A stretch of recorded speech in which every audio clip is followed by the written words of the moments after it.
গৌৰৱ আৰু ৰাহুল গান্ধী শেষ। গৌৰৱ গগৈক হুংকাৰ। নমস্কাৰ, আপোনালোকে চাই আছে আছৱাত ইনফৰমেশ্যন 07। মই আছৱাত আপোনালোকক পুনৰবাৰ অন্য এটা নতুন ভিডিঅ'লৈ স্বাগতম জনাইছো। চ' দেৰি নকৰি বলক ভিডিঅ'টো আৰম্ভ কৰোঁ। 28 আগষ্টত কেন্দ্ৰীয় গৃহমন্ত্ৰী অমিত শ্বাহে অসমত প্ৰৱেশ কৰে। গুৱাহাটীত প্ৰৱেশ কৰি এখন ৰাজসভা সভাত তেওঁলোকে অংশগ্ৰহণ কৰে। তাত তেওঁ কেইবাটাও বিস্ফোৰক ভাষণ দিয়ে, বিস্ফোৰক মন্তব্য কৰে অসমৰ উচ্ছেদক লৈ তথা কেইজনমান কংগ্ৰেছ নেতাসকলক লৈ।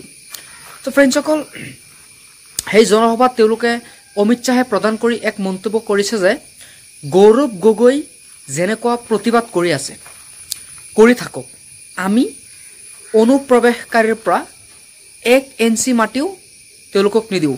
1 ইঞ্চি মাটি হ'লেও কাঢ়ি লৈ যাম।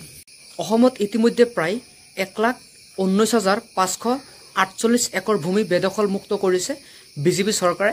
চ' আৰু বেদখলমুক্ত কৰিব। বাট অনুপ্ৰৱেশকাৰীৰ ঠাই নাই অসমত, এনেদৰে মন্তব্য কৰিছে।